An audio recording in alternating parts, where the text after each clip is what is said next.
got you. Who got you? Yeah, he got you.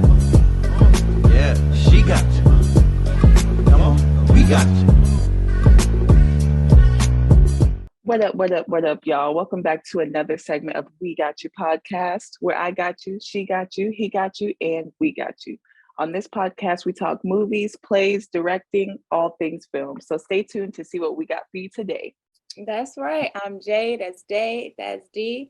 And we have a special podcast today. Before we get into that special podcast, let's thank our sponsors, Got Your Films Production out of Tampa, Florida. Whoop, whoop. Thank y'all. We appreciate the love. So y'all make sure y'all check them out. They have 2 films on Tubi, Shadow Man and What the Hell. Shadow Man is a good Halloween gory. It's a good one for Halloween. Then after you watch that one, you can get your laugh on. What the hell? You can go see some very familiar faces. But we want to thank them again for sponsoring us. So what we got going on today on this special podcast? All right, guys. So today we're going to be having a conversation with a stand-up comedian, actor, rapper, singer, music producer, and songwriter. And guess who it is? You guessed it. It's our very own RIO Paris. Hey, now, guys, RIO has co-starred in the movie What the Hell. He has appeared on The Lowdown with James Young, LMAO TV, Funny Not Famous, and get this, RIO will be performing at the world famous Apollo Theater in November of this year. Apollo Theater. Okay, Mr. Apollo. Okay. Oh my God, so proud of him. I can't wait to have this conversation with him. Get a little bit of his business. I know, right? The tables have turned. Yes. All right, so we're gonna go ahead and come talk to us, Mr. RIO Paris. RIO.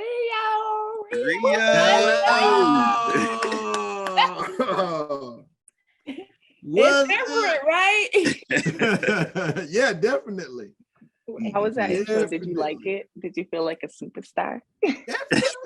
I still got a warm, tingly feeling in my right armpit. I appreciate that. Okay. Tingly feeling calm. Okay. I know. RIO, how you feeling today? I'm feeling great. I'm with y'all. I'm good. How are y'all doing? We good. It's kind of strange trying to have a different type of conversation with one of our own right. Yeah. We go on the tangent and talk about everything, but we get to highlight you because you're such a superstar, especially to us. You know how much we love you. Well, thank you. And I'm your number one fan. I don't care what nobody say. Number 2 and 3 right here. Thank y'all very much. For real, always appreciate the love and support. It helps fuel the dream. So thank you. And speaking of the dream, how did you go from battle rapping? Because that's something I don't know if a lot of people know about you. You were a battle rapper. I didn't know that. I was surprised when I seen it. I was like, really? You I knew. I knew. See, RIO, he can actually rap for real though. For real, right? Well, thank you. Yeah, that was an interesting transition. In 2011, I did stand up for the first time on my birthday, and I did horrible. Nobody laughed for 7 minutes. And I did it a few more times, still nobody laughed. So I'm like, let me give music one more push. So I did that all of 2012, and things did not go the way I was hoping they would go. And in 2013, I just started pursuing stand-up and never stopped, because with the music, it was a lot of letdowns, and it's very difficult to get into the industry. So I have made people laugh since I could remember, and I was like, let me give this other thing a try, see how it goes. So what was your first stand-up at? Side Splitters and on the Del Mabry location. Yep. Ooh, shout out Side Splitters. Right. I was gonna say I Side mean, that's a Splitters. big deal. Like that's Yeah. not no shortstop. You ain't in no little hole in the wall. Side Right. Yeah. Yeah. I didn't know. If I would have known I was going to do so bad, I probably would have tried somewhere else first.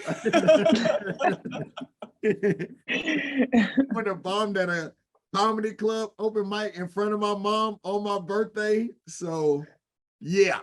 Oh Yeah. But I couldn't foresee that happening. I thought I was about to kill it. Just y'all not ready for this new. And it's okay, they wasn't ready. That's why they wasn't laughing. They wasn't prepared for it. Okay. Yeah. I like that. Yeah. I was ahead of my time for 2 years because that's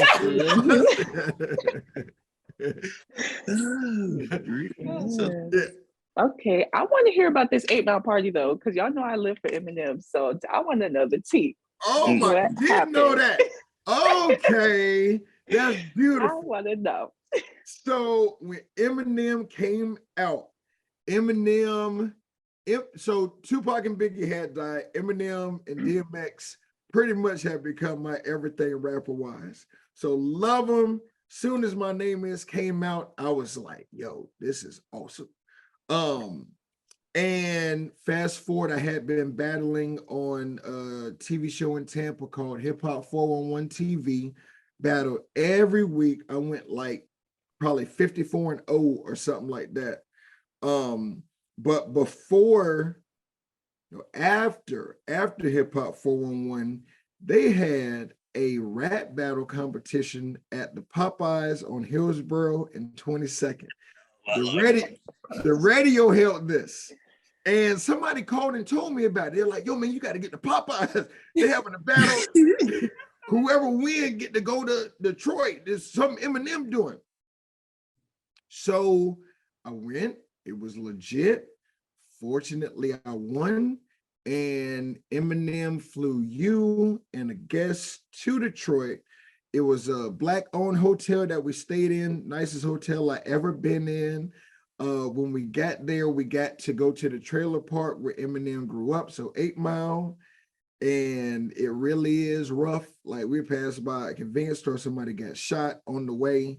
No, I'm joking. What is that? No. You stay. I was trying to look professional, but I was like, right. It was bad though. It was rough. He's God. not lying about like having a rough childhood. And his mom also had, I don't know if she still had, I don't know if it goes away, but his mom definitely when he was growing up had Munchausen syndrome, which is where like the parent thinks you're sick and you're not. Yeah. So they just give you medicine all the time. So he respect nothing but love and respect to Eminem. The battle did not go as planned. I did not win, but it was a great experience. I met Paul Rosenberg. Oh. Mekhi Phifer hosted it. The same place that they battle in the movie is where the battle was held, St. Andrews Hall. What? So just a good experience. Yep. Shouts out to Eminem. I would have been living. Like that is like mind blowing because you think about reality and things that people want to do. You're like, nah, that was my life. I was yes, yeah. I did that. Like I did that. You know what I mean? Like I was a battle rapper, right? Yeah, I've met P. Diddy too. No. Yeah. Hold on. I was going to say he didn't have belly on at this is so crazy. Right. I never would have known this man. How's that encounter? Yeah. That encounter was also not as planned. I got a lot of not as planned mode. Like the way I envisioned it happening. Those be the best moments though. Those be the best moments. Absolutely. I see that now because I was able to learn. I feel like one of the biggest things I've learned throughout the years is that you can see things happen in one way and it may not go that way, but it definitely makes you a stronger person, makes you a better person, and hopefully makes you want to keep grinding and not give up, because it's so many times I wanted to when things didn't go as planned, but it's like You just gotta keep going. Another day presents another opportunity. So with Diddy, I was going to UCF. I was doing my thing. I ain't gonna go into detail about that, but I had money to go to go to Miami. One of the dudes that I was friends with was like, yo, my dad knows a guy that works at the club. Diddy's gonna be there. They were doing a Bad Boy tour. Oh. So he said the club they were gonna be at after the tour or after the show. So my brother and one of my good friends at the time turned out to be a fuck, but period. it happens. But me, him, and my brother driving to Miami, and we go to the club that we were told Diddy was gonna be at, and Diddy is not there. And the bouncer goes, even if he was here, I couldn't tell you. And we were like, hold on, we done drove from Orlando to Miami for you to really present this type of Right. That's the energy, right? That's what y'all giving? That's what we're doing? So we feeling like, oh man. But so we walked to get there, we walked like 20 blocks. We walked to probably another 18, said to this dude, like, hey man, you know where Diddy's gonna be tonight by any chance? He was like, yeah, he gonna be at the club my roommate works at, Club Static. And we were like, oh my gosh. So we get to Club Static, they playing Bad Boy songs. And it's really feeling good. And then like 5 minutes after we got there, Diddy walks in with Janet Jackson and Missing. And it was like, this is really happening. Probably 15 minutes later, Diddy gets up on the bar. They're playing Trick Daddy. Anybody want to motherfucking die? Come see and he's screaming on the mic. I'm like, this is really Diddy. So,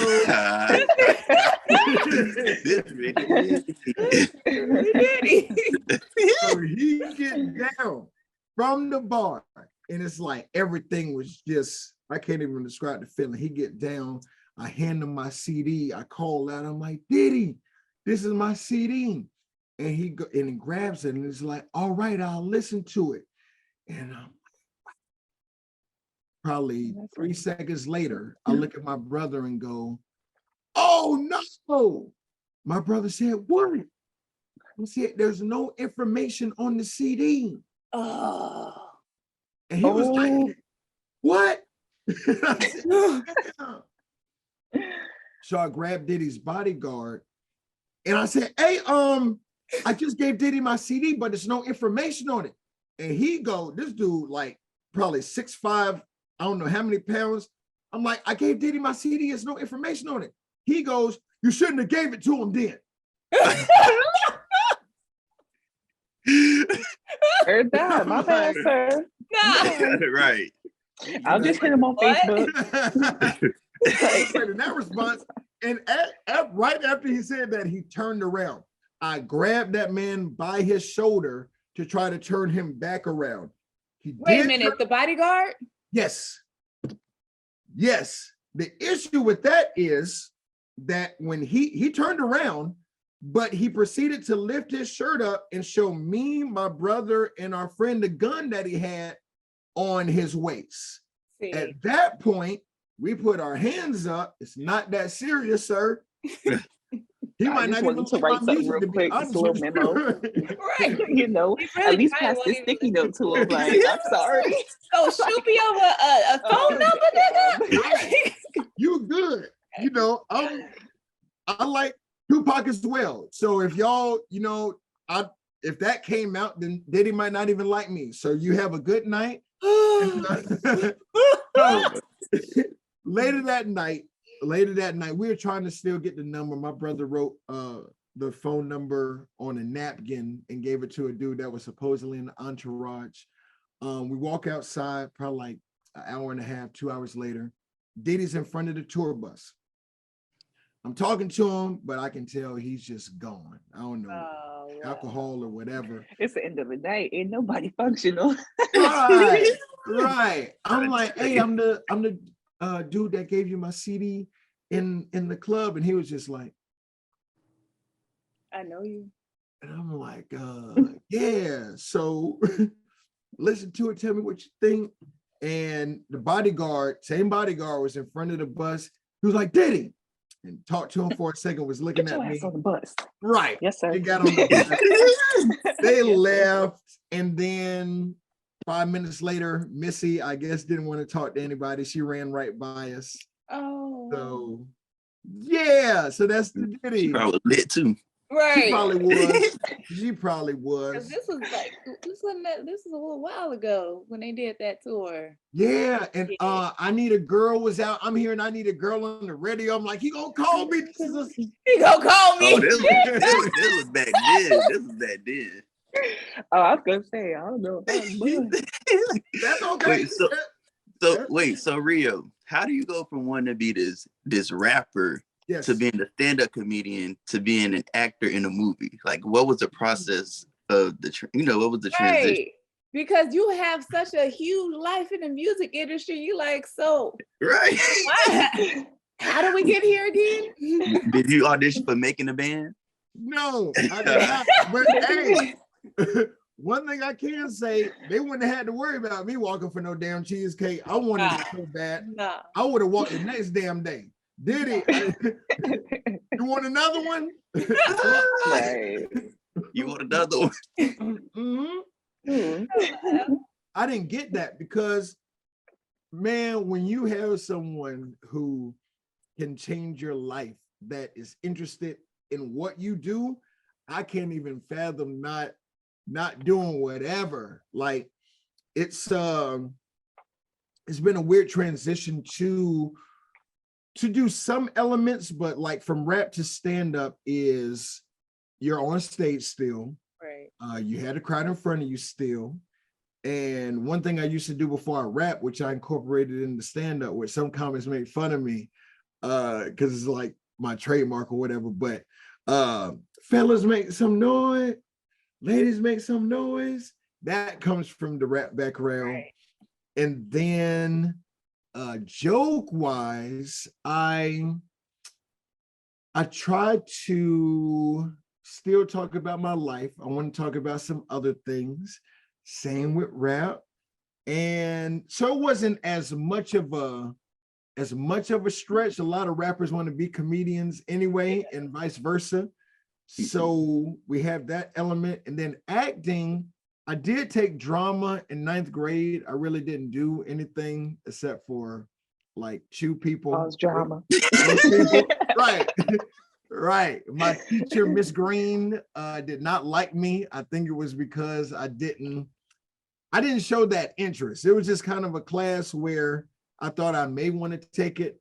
Her favorite line, I will never forget, when she got mad, she would tell because we're in the theater, she would tell the students to go to row 50. There were not 50 rows in the theater. So her favorite. There's like Martin kicking everybody out. That was her.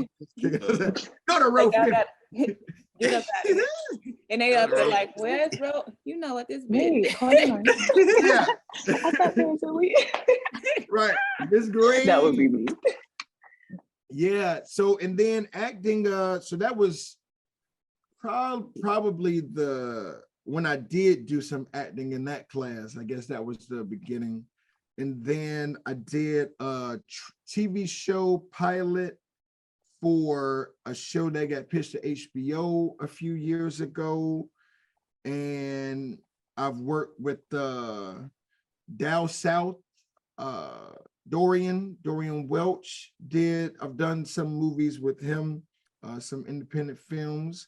And that led me to King calling me about what the hell, seeing if it was something that I may be interested in. And immediately I was. Mm-hmm. And this has been the best experience to act in What the Hell and meet everybody and try to get into the character of Jamal. Because you embodied that, but I want to watch. I was gonna say you ate. He did that, but I want to watch some of your reel because you got a long reel, and it's so. I had to find the spots because there's so much on there that you just you could watch this whole thing and you just be dying because your raps are fucking funny. It was the one with that one girl. Right. Now, I was like, with that being said, this is interesting. So when I would do Hip Hop 401 TV, they one of the rappers would say, "Man, you like a comedian." So for 106 in Park Freestyle Friday, which was the biggest show on BET at the time. Perfect.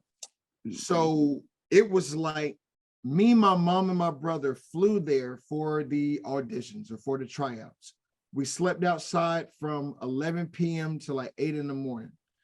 And I was probably like number 6 in line. So I battled a girl, and Baps was out at the time, the movie Baps. And I was like, "Your flow whack. You look like Halle Berry when she made Baps." And everybody went crazy. That era. yeah. Right? And all the judges were laughing. The executive producer was laughing. So he gives me a call, and he's like, "Yo, you the first person I'm calling. We only picked 30 people. Want you to be on the show." And he's like, "Man, you so funny, man. Everybody thought you were funny. You like a comedian up there." So the comedian thing, people would say that because I was that kind of battle rapper where I wanted to make fun of people. Long story short, with him, I didn't have any family or friends in New York. He goes, "We don't pay for the flight or the hotel." I said, "Well, hey, I don't have any family there. Can you just give me a little bit of time? I'm gonna get everything organized." He was like, "Yeah, you got the time. Just call me and let me know. We're gonna get you on the show." I would call that man. It would go to voicemail. The voicemail box was always full. I ended up speaking to 2 other people at BET, and they were like, "Okay, we'll give him the message." Never got a phone call from him. I called one more time, and he did pick up. He's like, "Let me look at the calendar. Let me see what date you can come on. I'll give you a call." That never happened. So that is. I was gonna say I would have. Yeah. I remember his letter at this point. I remember his name though, and I know what he looked like. And I was gonna say you put the name drop because Right. He's like, And then why you telling us you know what he looked like? Yeah. I recently, all I'm gonna say is I recently went on Instagram to see if he was still active in the industry, and we're gonna talk. Have a respectful, kind conversation about my heart being broken. but he's still working in the industry. He does. Okay. Yeah. Yep. Ooh, let's watch your reel then. Let's watch this. Yes. Uh-oh. Don't say uh-oh. Hold on. Let me get this screen share going. Rio, you are hilarious. Oh, I can't wait to see you on the video. I'm trying to tell you. Like, I love watching his story. I'm not gonna lie to y'all. Like, to see his growth. Yeah. Yo, pass it up. Yo. Either way you come against me, just pick the fall. And you don't get girls, is why you got blue balls. And it's not really nothing, dog. I said screw dog. And you mad at me cause your mom look like RuPaul. But it's really not my fault. Either you're an animal. Only person on the stage looking like Joe Camel. What the hell is going on? If you know you can't get it wrong. I heard you dad like the Winter Thorn. It's all nothing. I'm leaving Orlando. And your dog is ugly as fuck. You like a Dutch Spaniel. I bring it to you anytime on the mic. Mad because your mom got a mustache and she a dyke. That's not my problem. Either way I ride them. When it comes to this battle, there's really no surviving. And dog, I'm far from the norm. You better get an umbrella. I'm not Johnny, but I still storm. Fake that. I was with you ever since the first DVD. That was before Smack crossed over like CP3. This girl wrestle with my dick, she go down like a DDT. Okay. This ain't no interview. I leave a hole in you the same size as an inner tube. Take the whole album like a fucking interlude. Bitch, you so ugly, you look like you ain't even into dudes. Wow. The fuck around with you, no, I ain't in the mood. Not Texas music, but you can get tugged and screwed. Well, I'm some dude. What y'all got me battling Aladdin? What the fuck happened? Where was this bitch around was trapping? No, I got everybody laughing. You heard it twice before. I got the same passion. What the fuck?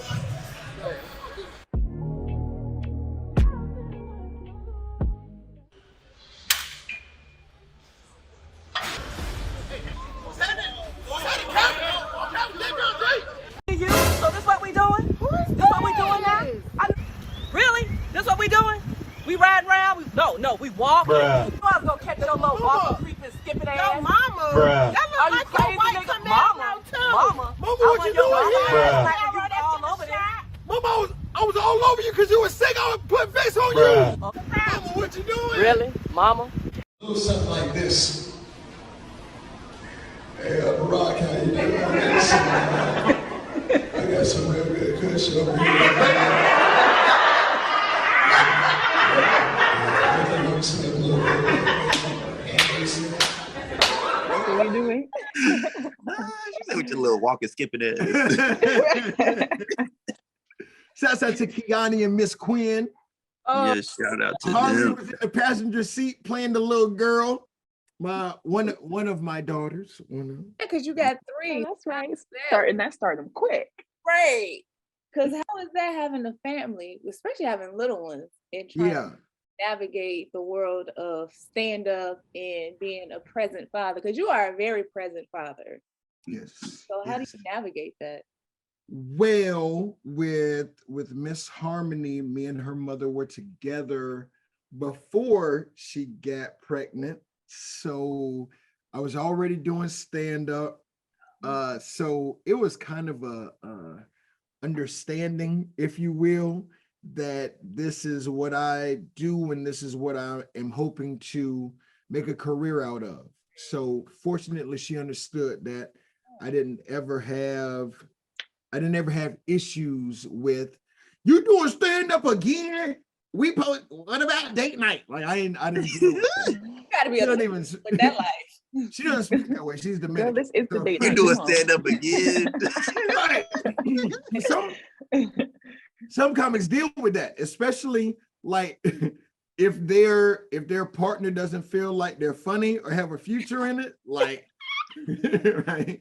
That's not a good look for the comic. So fortunately, I have to deal with that. I did end up moving to LA when me and her just called it quits or whatever. And one of the probably the hardest thing I've ever had to do in life was leave Harmony and try to pursue the dream. So that's what I would say is difficult. And then with the twins, they came a little later when I was already back in Tampa. So it's never been an issue. I've just tried to give them all the love that I can and also pursue stand up and anything else that comes about at the same time. So You think it helps that you're not in a relationship doing it? Because it makes it easier, I guess, for you to navigate being a father as opposed to being a partner in a father and trying to balance all of that, you know? Yeah, there's definitely it does make it easier. It does make it easier because even though I hadn't really experienced it on that level of you doing stand-up again, it could creep into it. And there could be a feeling of, I don't want to say abandonment, but psychologically, like you're choosing this over our relationship. When really that's not the case. It's just a certain amount of work that has to be put in to make things happen. So, yeah. That's okay. But if it ever does come down to you doing stand up again, make sure you mention that, yes, you are. And this time you're doing it at the Apollo Theater in November. Period. Wow. Don't play with us. Ooh. Actually, I want to hear a little bit about that, Rio. Like, how did you land this gig? Like, give us some information. So it all started. It all started in March, and I realized that when I spit, it was on camera. So I apologize to y'all. Yeah. Good. Okay, perfect. A little something in my throat. So the Apollo happened on one fateful day, March 13th, at Side Splitters Comedy Club on El Mabry. I did a showcase in front of Bob Sumner, who is a legend in the comedy world, outside of the comedy world. He's the co-creator of Def Comedy Jam. He created Laff Mobb's Laugh Tracks on True TV, and he's launched careers of Dave Chappelle, Chris Tucker, Mike Epps, Bernie Mac, Cheryl Underwood, Adele Givens, like so many comics that are looked at as superstars now in the beginning of their careers. So I was excited about doing the showcase. I just wanted to do well. Fortunately, the set went well. He talked to me almost right after, gave me his card. He's like, call me tomorrow.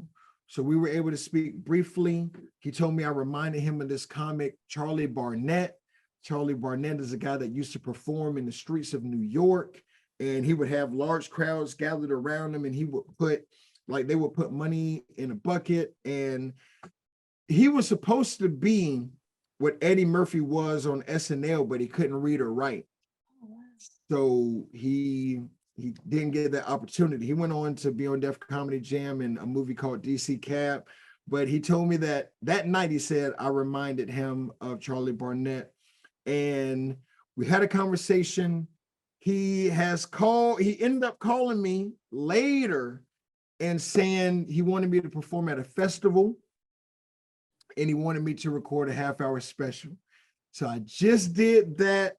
I did the festival in Willingboro, New Jersey, and my half-hour special went very well. It's the best set I ever had in almost 10 years in January. Yes. 12 applause breaks.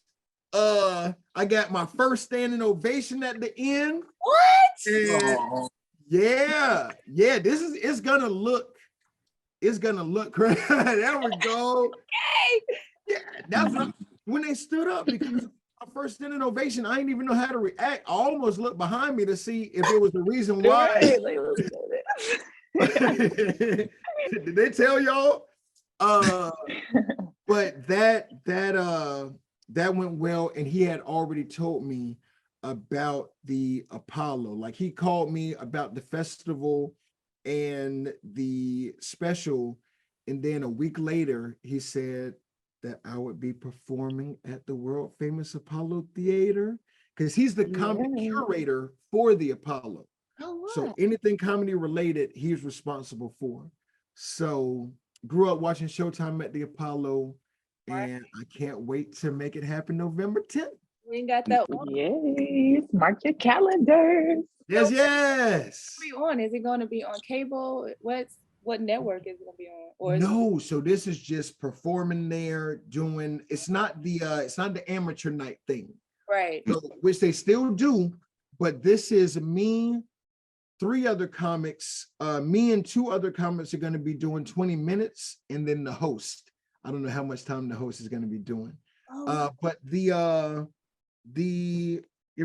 I know the 2 other comics they also did their half-hour special tapings and the festival, Anthony Oakes and Apple Brown Betting. I haven't met the host. The host is let me see what his name is. Hold on. His name is Timothy. I think it's Timothy Hall.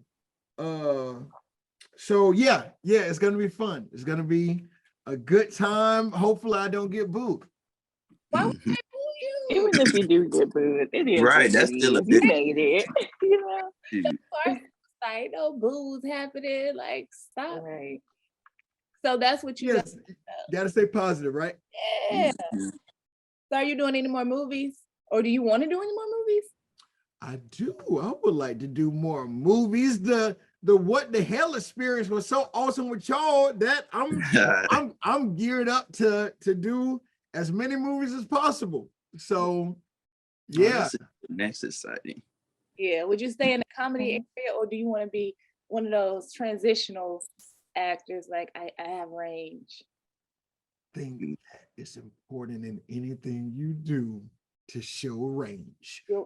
So yeah, I want to be a killer.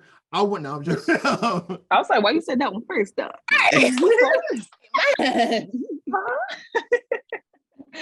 Put him on the purge. I don't know if I could do action though, because of the experience, like we talked about with the running and the fluid on my knees. I can't be an action hero. So That's the only one I'm gonna say is not for me. But a thriller, a drama, I'm open to something like that as well. Ooh, that's gonna be a funny thriller. Right. No, seriously. The first comedy thriller.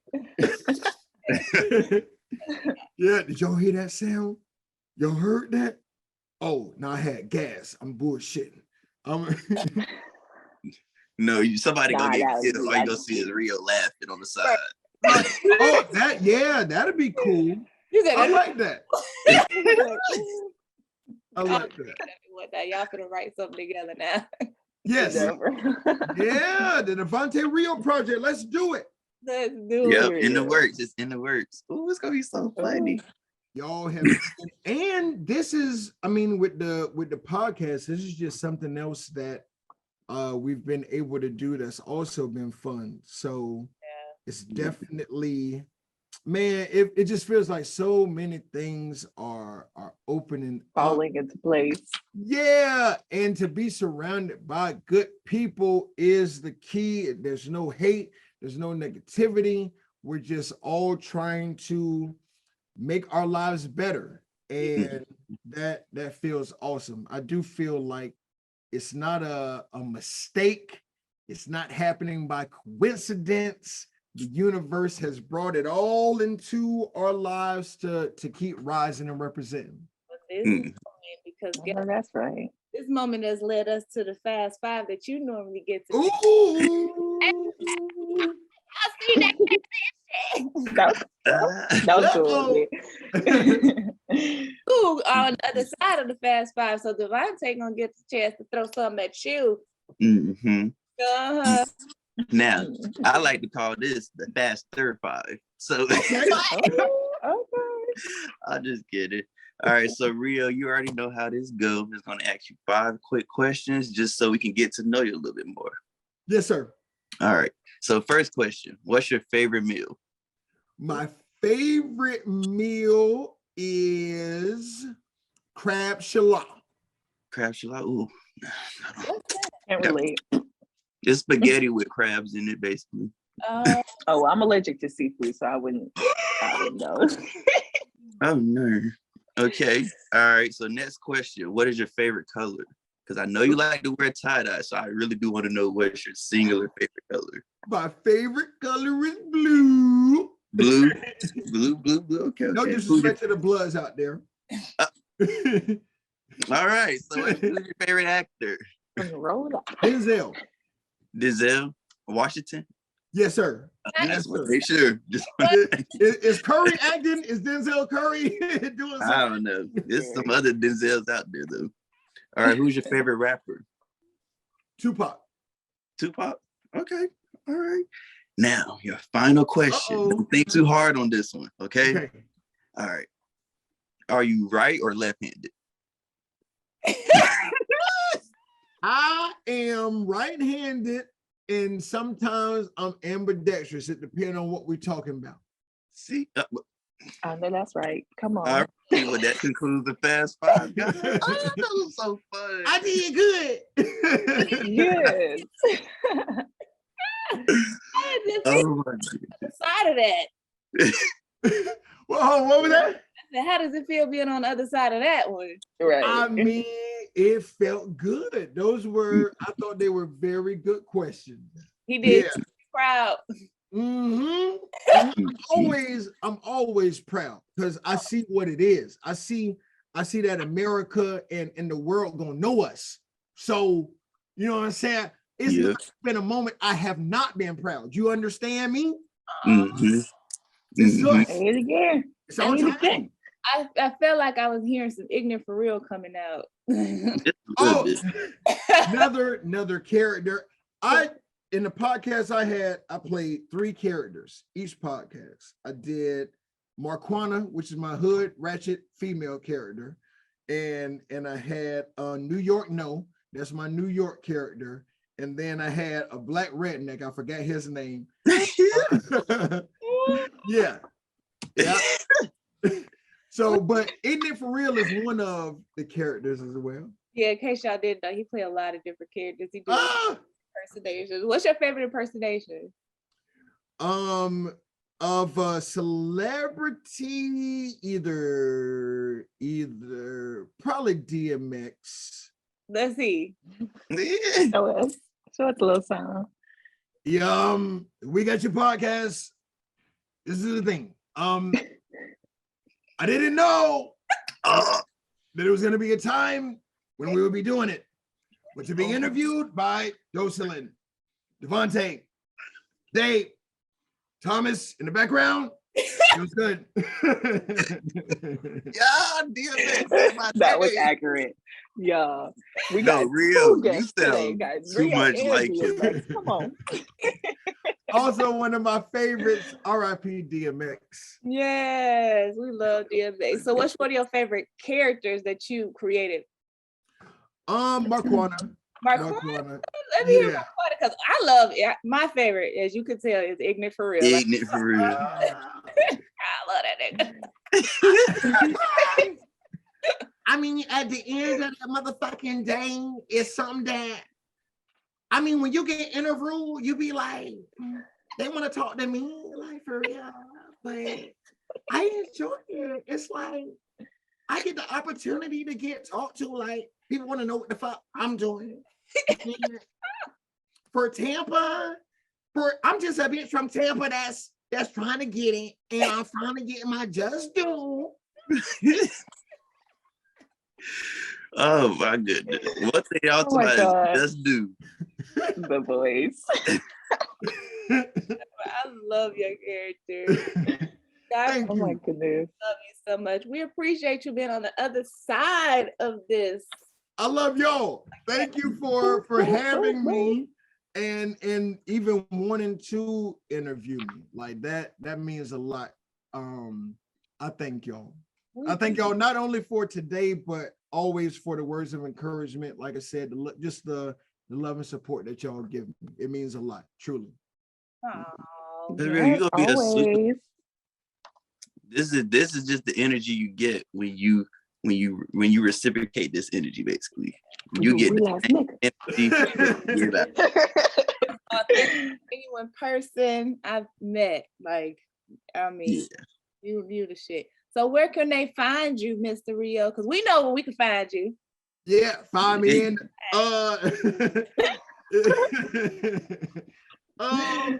Facebook, Rio Paris, RIO Paris like the city, and then Instagram, Rio Paris Art. ART is where I can be found, and getting food in somebody's grocery store. So yeah, Right. Yeah, I know. and I like Wally World. Fans, getting your mango pineapple. Yes. Yeah. Oh, and Wild Mama at the Mexican fruit stand as well. Mango pineapple with the salt, with the what they put on? They put salt and lemon. So I just On the started doing Very that. fancy. Very good. Mm. And it flush you out too. So yes. Mm-hmm. So, well, thank you so much. We hate to see you go, but we'll see you back next time because we family. You ain't going too far. Absolutely. Thank y'all so much. All right. Thank you for coming, Rio. You were the best. You were the best. Thank you. Love y'all. Lay ya. Thank you. Oh, That was good. That was fun. that was fun. It's so crazy. He not on this part of it, you know. I You're right. know. I was like waiting for him to say something, and I'm like, oh shit, it's my turn. I was like, okay. It's so weird to, I don't want to say weird. It's so amazing that all of you guys, but how he has transformed his career, how he's just such an amazing. People don't get to see that side of him. And I'm glad that we got a chance to showcase that part of him because he's so dope and his characters are so funny. Like, And he is funny as just Rio. I'm just saying, when we're supposed to be working, like it takes about 10-15 minutes for us to get on where we're supposed to be. We'll be like talking about everything in the world, and then the producer will always be like, all right, y'all, we got it. All right. No, okay, sorry. yes. Well, Cracks one more joke. I know, right? Well, we here. I hate to see the end of this show, but Me too. we gotta go catch up with Rio. Y'all Right. make sure y'all like, subscribe, hit that notification bell, comment. Give us what y'all think some good impersonations that he should do, or some that y'all think that y'all can do, because everybody thinks they can impersonate somebody, but And how do y'all feel about that DMX impersonation? That's He cute. nails Right. that. Let us know. and if you guys want to be on the podcast, if you are in film, actor, actresses, anything film related, and you want to be a part of the podcast, just hit us up at wegotyourpodcast@gmail.com. And thanks again to our sponsors, Got Your Film Production, for sponsoring this. And make sure y'all check out their films on Tubi. Shadow Man and what the hell? Ooh, make sure you bring a cross with you to watch Shadow Man. You better stop. I rebuke you, demon. Say, Bye. how we love y'all. Bye. Come on. We got you. Who got you?